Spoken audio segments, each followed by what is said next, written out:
In your book, In Our Hands, you advocate getting rid of the welfare system in favor of cash grants of $10,000. Who's getting this money and how is it distributed? Everybody gets the money if they're 21 years or older and if they aren't in jail. They get it, and this is a key part of the plan that makes it work, as an electronic deposit into a known bank account. You can't get a little brown envelope full of bills. And they get it every month. All right.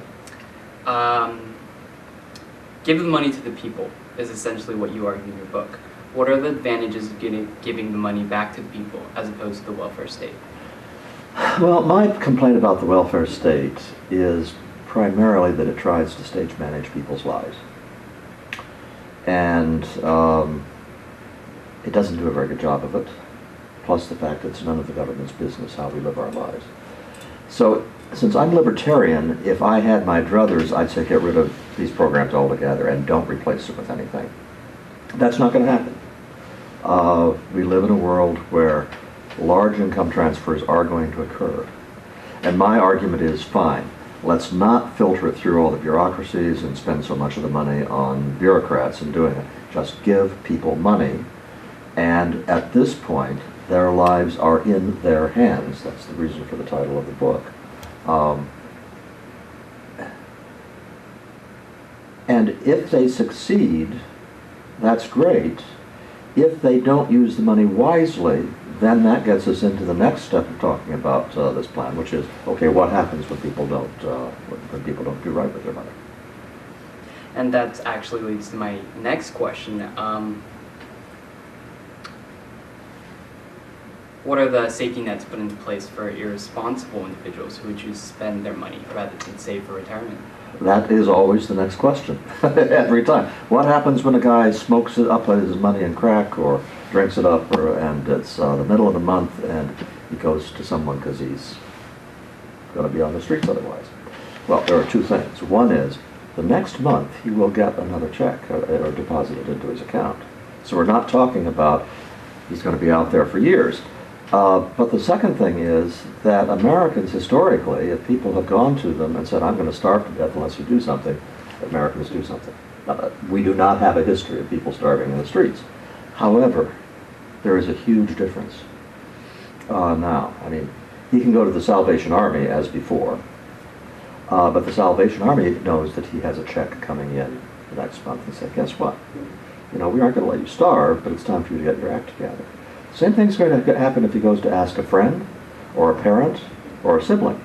There will be help, but there will be feedback loops set up whereby this person is going to be getting lots of lecturing along with the help, and that's good.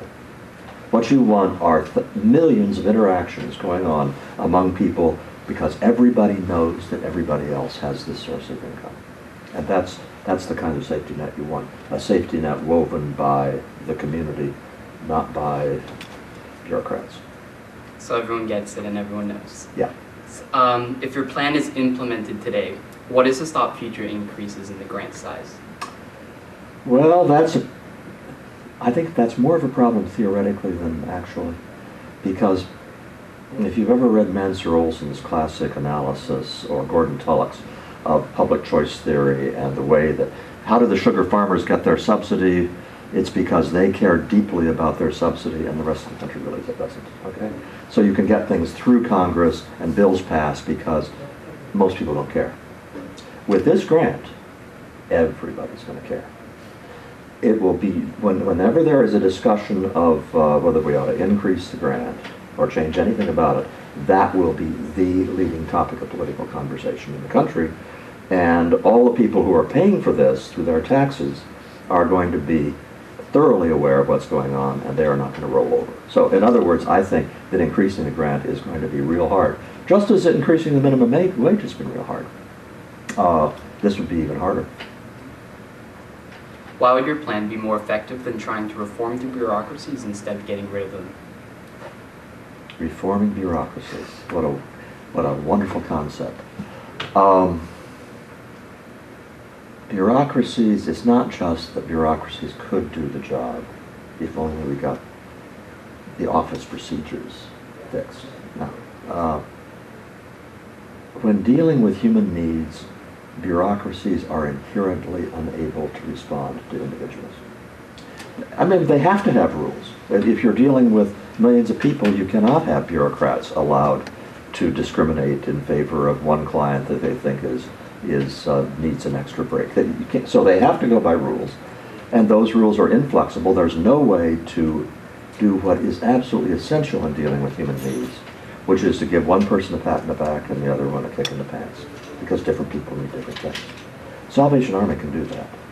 A parent can do that. A sibling can do that. Neighbors can do that. Private organizations of all kinds can do that. They are dealing with people on a smaller scale, and they are not the only game in town, which is the case when you have bureaucracy. So if you're talking about how do you deal with human needs, and human weaknesses, and unforeseen catastrophes, please leave it in the hands of multiple actors, not a government bureaucracy. So if we're getting rid of the welfare state, what do you suggest we do about public housing? Are you in favor of selling it to the tenants, like Jack Kemp recommends? I'm certainly not against selling public housing to the tenants.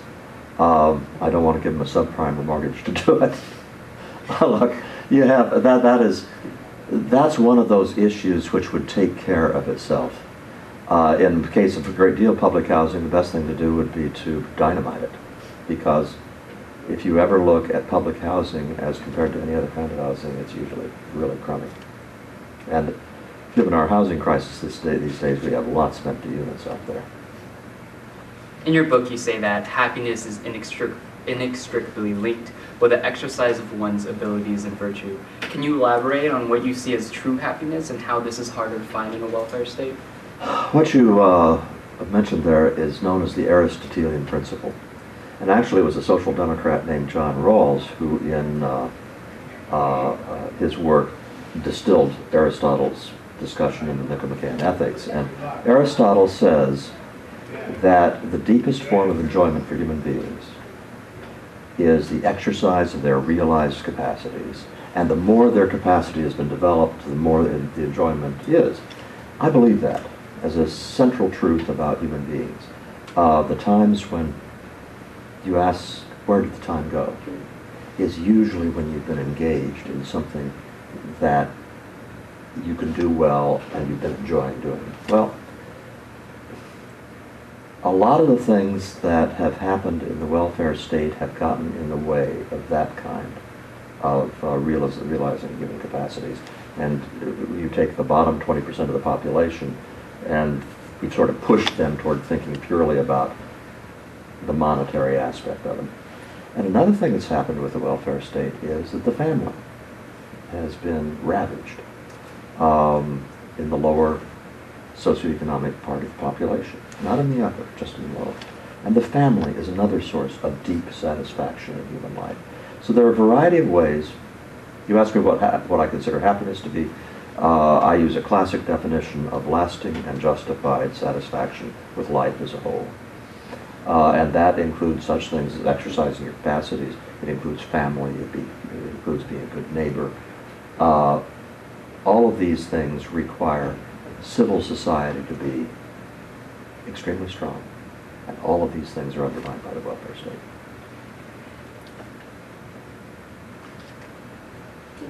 Given that your book was written in 2006, how do you feel that these policies would work in America's current economic circumstances? Oh, boy, could we use this plan more than ever, because we are watching with the current administration hundreds of billions, no, trillions of dollars just simply being wasted. Or worse, they're being used to build the government bigger and bigger and bigger and bigger. And this plan would first, at this point, probably be cheaper than what the Obama administration is trying to do. If it's not cheaper now, it's going to be cheaper within a couple of years. And secondly, you want a stimulus package? You start putting a check into everybody's checking account every month. That'll stimulate things. But of course, that's way too simple for the administration to contemplate. Is educating also a form of economic stimulus? Is education a form of economic stimulus? Not really. Um, that gets on to another topic, of course, which I've written another book about called Real Education. I think that a great deal of education after K-12 these days is a waste of time. And that includes hundreds of thousands of students who are going to four-year colleges who could have a lot better use of their money. No, I think actually if you want to have stimulus, getting large numbers of college students to go out and do productive work might be the way to create more wealth. Again, in your book, you said, to put it badly, the rules of the plan lure people into working until they are making so much money that they cannot afford to quit. One of the more ingenious things I think about my plan, it's always been a problem in the past with guaranteed income, which is you make it so that people have a real incentive not to work at very low wages, because as soon as they start to make some money, they get a reduction in the grant. In the case of my plan, they get to keep every penny they make up until $25,000 of earned income. And then they start to get reductions in the grant incrementally after that. Well, by the time you are making $25,000 in earned income, plus the $10,000 grant, that's $35,000. If you stop working at that point, just because you're going to start paying back some of the grant, you're going to go back to 10 from 35. Nobody wants to do that. And so there will be work disincentives at the margin, perhaps in the form of fewer hours worked. But there are very few people who are going to quit their jobs because they have made enough money that they'll have to start paying back some of the grant. Last question. You've written many books, some of which have been very influential, like Losing Ground. What has been the response by the mainstream media of your work?